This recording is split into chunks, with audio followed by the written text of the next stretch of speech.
Hello everyone. तो आज इस वीडियो में हम देखेंगे how to apply for SID online. Seafarers identification document SID को कैसे हम लोग ऑनलाइन एप्लीकेशन कर सकते हैं, इसके बारे में आज हम इस वीडियो में देखेंगे। तो सबसे पहले देख लेते हैं एसआईडी के बारे में। तो डीजी शिपिंग ने नया रूल बनाया है, उसके हिसाब से हर सीमैन के पास एसआईडी होना चाहिए, एसआईडी कार्ड होना चाहिए। और एसआईडी कार्ड के लिए अभी कैंडिडेट ऑनलाइन एप्लीकेशन कर सकते हैं। ऑनलाइन एप्लीकेशन करने के लिए पूरा प्रोसीजर इस वीडियो में हम डिस्कस करेंगे। तो ऑनलाइन एप्लीकेशन करने के लिए आपको फायरफॉक्स वेब ब्राउज़र यूज़ करना है। अगर आप कोई दूसरा ब्राउज़र यूज़ कर रहे हैं तो आपको प्रॉब्लम आ सकते हैं। तो मेक श्योर कि आप फायरफॉक्स यूज़ करें, उससे आपको इजीली एक्सेस करना हो जाएगा। उसके बाद हम देखेंगे what is the SID. SID एक कार्ड होता है जिसमें सी फेरर की पूरी इंफॉर्मेशन उसमें रहेगी। आपके कोर्स के डिटेल रहेंगे, डॉक्यूमेंटेशन पूरा रहेगा, आपका नाम, फोटो, सिग्नेचर सब उसी में रहेगा। ये आपका एक स्पेशली आइडेंटिटी रहेगी। जैसे कि सीमैन की आइडेंटिटी इससे पहले होती थी सीडीसी। तो सीडीसी हम लोग हर जगह पे कैरी नहीं कर सकते, वो इजीली हम लोग कैरी नहीं कर सकते। इसके लिए डीजी शिपिंग ने एसआईडी कार्ड बनाया, तो इससे हम लोग इजीली कैरी कर सकते हैं। और ये जो कार्ड है ये ग्लोबली एक्सेप्टेड है। मतलब इससे पहले हम लोग जहाँ पे भी जाते थे सीडीसी दिखाते थे कि ये हमारा आइडेंटिफिकेशन है as a seafarer. But अभी हम लोग ये एसआईडी कार्ड भी दिखा सकते हैं as a seafarer identification, और ये ग्लोबली एक्सेप्टेड है। तो ये इसका एक एडवांटेज हम बोल सकते हैं। और इस कार्ड के ऊपर एक चिप बिठाया गया है जिसमें आपकी सारी इंफॉर्मेशन रहेगी। उसमें आपका फ़ोटो रहेगा, सिग्नेचर रहेगा और आपकी अदर इंफॉर्मेशन रहेगी। और इसके बेनिफिट्स हम देख लेते हैं आगे। इसके बेनिफिट्स ये हैं कि ये इजी टू कैरी, ये हम लोग इजीली कैरी कर सकते हैं। और इस कार्ड का यूज़ करके हम किसी भी इंस्टीट्यूट में एडमिशन ले सकते हैं। जैसे कि एसटीसीडब्ल्यू करना है या फिर मॉड्यूलर कोर्स करने हैं, तो ये कार्ड दिखाकर हम लोग किसी भी इंस्टीट्यूट में अपना एडमिशन कर सकते हैं। और ये कार्ड जैसे कि मैंने पहले बताया ग्लोबली एक्सेप्टेड है। और अगर इंडियन गवर्नमेंट आगे जाके सी फेयरर्स को कुछ फैसिलिटीज़ प्रोवाइड करता है तो इस कार्ड से हमें वो मिल सकती हैं। आगे देखते हैं, डज इट रियली कंपलसरी और mandatory for all seafarer. तो ये अभी तक डीजी शिपिंग ने सबको मैंडेटरी नहीं किया है, लेकिन मोस्ट ऑफ कंपनीज अभी एसआईडी के लिए पूछ रही हैं। तो बेटर है आप जल्दी से जल्दी अपना एसआईडी निकाल के ले लीजिए। तो आगे हम लोग देखेंगे how to apply SID online full procedure. तो एसआईडी का फुल प्रोसीजर हमने 4 स्टेप में डिवाइड किया है। इसमें पहले 3 स्टेप तो ऑनलाइन है, चौथा जो है वो आपको एमएमडी में जाना पड़ेगा। तो ये 4 स्टेप्स पहले मैं बता देता हूँ आपको। पहला स्टेप, आपको ऑनलाइन एप्लीकेशन करना है। कैसे करना है मैं आपको बताऊँगा। उसके बाद सेकंड स्टेप है आपको पेमेंट करना है। और तीसरा स्टेप है आपको अपॉइंटमेंट लेना है। ऑनलाइन ही आपको पहले अपॉइंटमेंट लेना है। और फोर्थ स्टेप में जो आपने अपॉइंटमेंट लिया है उसी डेट पे आपको सारे डॉक्यूमेंट्स और प्रिंट आउट के साथ एमएमडी में जाना है। तो ये चारों स्टेप्स हम लोग वन बाय वन करके इजी देखते हैं। तो सबसे पहले मैंने आपको पहले ही बता दिया था कि आपको मोज़िला फायरफॉक्स यूज़ करना है, वेब ब्राउज़र। कोई दूसरा ब्राउज़र अगर आप यूज़ कर रहे हो तो आपको प्रॉब्लम्स आ सकते हैं। तो मेक श्योर आप मोज़िला फायरफॉक्स यूज़ करें। उसके बाद सर्च बॉक्स में आप एसआईडी सर्च करें। जैसे आप एसआईडी सर्च करोगे आपको एक ऑप्शन मिलेगा बी एसआईडी लॉगिन। तो आप उस पर क्लिक कीजिए और उसके बाद लॉगिन पेज आ जाएगा। तो आपको आपका इंडोस नंबर और पासवर्ड डाल के लॉगिन करना है। पासवर्ड वही रहेगा जो आपका डीजी शिपिंग का प्रोफाइल का पासवर्ड रहेगा, वही आप डाल के लॉगिन कर सकते हैं। उसके बाद ऑन द नेक्स्ट पेज जो फुल प्रोसेस है, मतलब आपको कैसे एप्लीकेशन करना है वो एक्सप्लेन किया रहेगा वन बाय वन, वो आप अच्छे से रीड कर लीजिए। उसके बाद एक साइड में आपको एक ऑप्शन दिखेगा अप्लाई फॉर एसआईडी, उस पर आप क्लिक करें। जैसे आप क्लिक करोगे नेक्स्ट पेज खुल जाएगा। और उस नेक्स्ट पेज पे कुछ जो इन्फॉर्मेशन रहेगी वो ऑटोमेटिकली फिलअप हो जाएगी, क्योंकि आपने आपके इंडोस नंबर से लॉगिन किया है। तो आपके प्रोफाइल पे जो आपकी इन्फॉर्मेशन है अवेलेबल, वो ऑटोमेटिकली वहाँ पे फिलअप हो जाएगी। तो जस्ट आप उसको चेक करें कि उसमें कुछ करेक्शन या स्पेलिंग मिस्टेक नहीं है।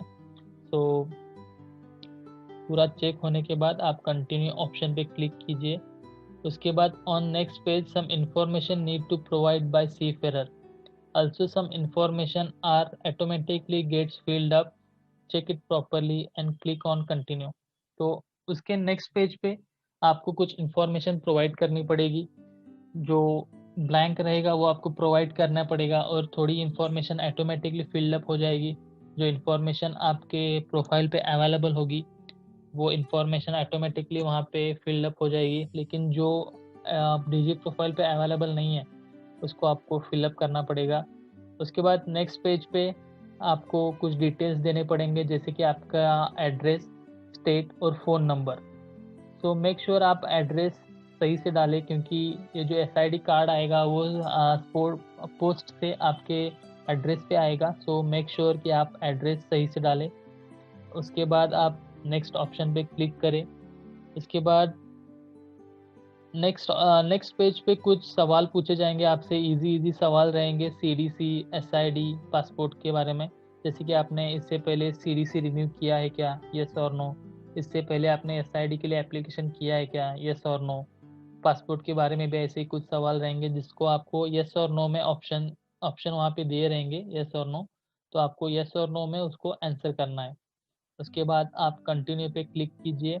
उसके बाद next page is a declaration form.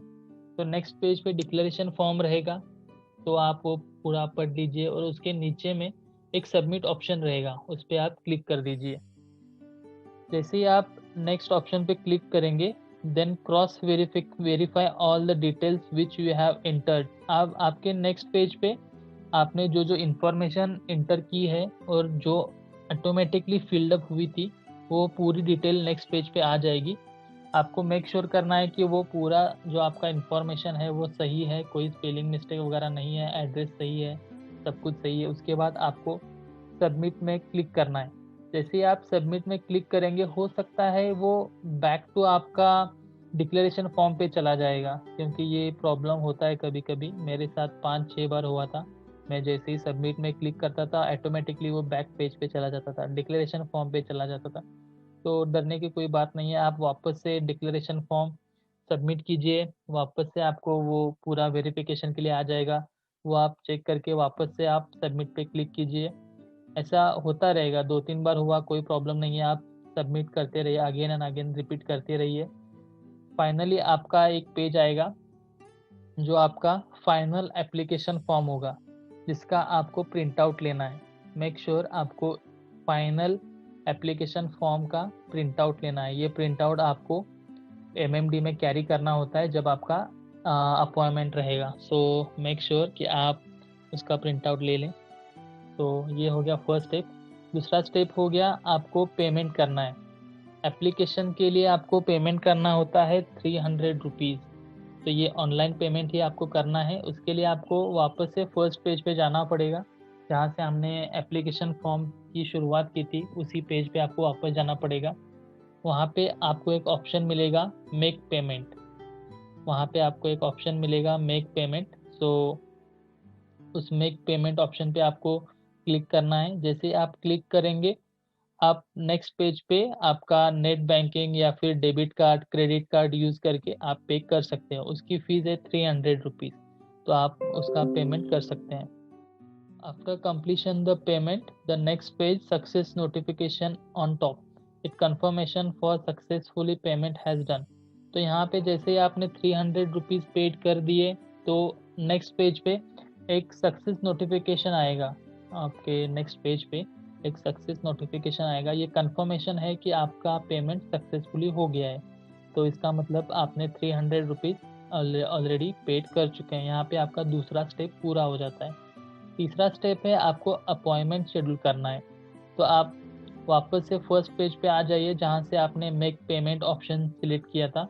वहाँ पे वापस आ जाइए। वहाँ पे आपको एक ऑप्शन मिलेगा शेड्यूल अपॉइंटमेंट। यहाँ पे शेड्यूल अपॉइंटमेंट ऑप्शन पे आपको क्लिक करना है। जैसे आप शेड्यूल अपॉइंटमेंट पे क्लिक करेंगे, आपको नेक्स्ट पेज पे सिलेक्ट करना है कि आपको कौन से एमएमडी में, जो आपका नियरेस्ट एमएमडी कौन सा है वो आपको सिलेक्ट करना है। मेक श्योर आप नियरेस्ट एमएमडी ही सिलेक्ट करें, आपके लिए इजी रहेगा। अगर आप दूर का एमएमडी सिलेक्ट करते हैं तो आपको ट्रैवल करके अपॉइंटमेंट के लिए जाना पड़ेगा। सो जैसा आपको इजी पड़ेगा वैसे आप एमएमडी सिलेक्ट करें। उसके बाद जैसे आप एमएमडी सिलेक्ट करोगे वैसे ही पर्टिकुलर एमएमडी में कौन से डेट्स अवेलेबल हैं वो आपको दिखाएगा। नेक्स्ट पेज पे आपको नेक्स्ट 15 डेज के जो अवेलेबल डेट्स हैं वो दिखाएगा। तो आपको आपके हिसाब से उस सुटेबल डेट आपके हिसाब से आपको सिलेक्ट करना है। इन केस अगर आप अपॉइंटमेंट जो आपने ऑलरेडी ले ली है और आपको अगर रीशेड्यूल करना है तो आप 3 टाइम्स आप रीशेड्यूल कर सकते हो विदाउट एनी एक्स्ट्रा चार्ज। 3 बार आप वो अपॉइंटमेंट आपकी रीशेड्यूल कर सकते हो, इसके लिए आपको एक्स्ट्रा चार्ज देने की कोई ज़रूरत नहीं है। लेकिन आप अगर 4th टाइम, चौथी बार अगर आप रीशेड्यूल करना चाहते हो आपका अपॉइंटमेंट तो आपको एक्स्ट्रा चार्ज पे करना पड़ेगा। Then take a print out of acknowledgement. आपका जो अपॉइंटमेंट का एक्नॉलेजमेंट है उसका आपको प्रिंट आउट लेना है और ये प्रिंट आउट आपको एमएमडी में लेके जाना पड़ता है जब आपका अपॉइंटमेंट रहेगा तब। सो मेक श्योर आप उसका ही प्रिंट आउट ले लें। Make sure for appointment need to carry all print out and original passport and CDC. आपको आपका जब अपॉइंटमेंट रहेगा, जब आपको एमएमडी में जाना है, जिस दिन आपने आपका अपॉइंटमेंट फिक्स किया है उस दिन आपको आपका ओरिजिनल पासपोर्ट, सीडीसी और सारे जो प्रिंट आउट हैं वो लेके जाना है। और एक चीज़, मेक श्योर कि आपका सारे डॉक्यूमेंट्स पे प्लेस ऑफ बर्थ और डेट ऑफ बर्थ दोनों सेम होने चाहिए। मतलब किसी डेट ऑफ बर्थ और प्लेस ऑफ बर्थ ये दो चीज़ें सारे डॉक्यूमेंट्स पे सेम होने चाहिए। अगर अलग अलग हैं तो आपके लिए प्रॉब्लम हो सकते हैं। तो make sure both are same. Also you can check application status. आपके एप्लीकेशन का स्टेटस भी आप चेक कर सकते हो ऑनलाइन। सो यह भी आप यहाँ से देख सकते हो। उसके बाद if you want to reschedule your appointment, click on cancel appointment and reschedule the date and MMD. It can be done 3 time. अगर आप इन केस आपके दिए हुए अपॉइंटमेंट पे आप अटेंड नहीं कर पाते हो इन कुछ प्रॉब्लम की वजह से, तो आप 3 टाइम्स आप अपॉइंटमेंट रीशेड्यूल कर सकते हो और इसके लिए आपको कोई एक्स्ट्रा चार्ज पे करना नहीं पड़ता। अगर आप चौथी टाइम आप अगेन आपको अपॉइंटमेंट अगर रीशेड्यूल करनी है तो उसके लिए आपको एक्स्ट्रा पे करना पड़ेगा। उसके बाद सारे प्रिंट आउट ले लीजिए। उसके बाद सिंपली लॉग आउट कर दीजिए। उसके बाद 4th स्टेप आता है आपका अपॉइंटमेंट का। जब जिस दिन आपका अपॉइंटमेंट होता है उस दिन आप सारे आपके ओरिजिनल डॉक्यूमेंट्स और प्रिंट आउट लेके आप एमएमडी में चले जाइए। वहाँ पे आपका अपॉइंटमेंट होगा, सारे डॉक्यूमेंट्स का वेरिफिकेशन होगा और आपको फाइनल में एक रिसिप्ट मिलेगा जो आपको लेना है वहाँ से। ये फाइनल रिसिप्ट लेने के बाद आपका एसआईडी का अपॉइंटमेंट पूरा हो गया। फिर आपका SID card will be send to your given address by post. तो आपका जो एसआईडी कार्ड है वो पोस्ट से आपको भेजा जाएगा, आपके सीधा एड्रेस पे बाय पोस्ट वो आ जाएगा। आई होप आपको ये इन्फॉर्मेशन अच्छी लगी रहेगी, ये हेल्पफुल रहेगी आपको। I hope so. Thank you so much.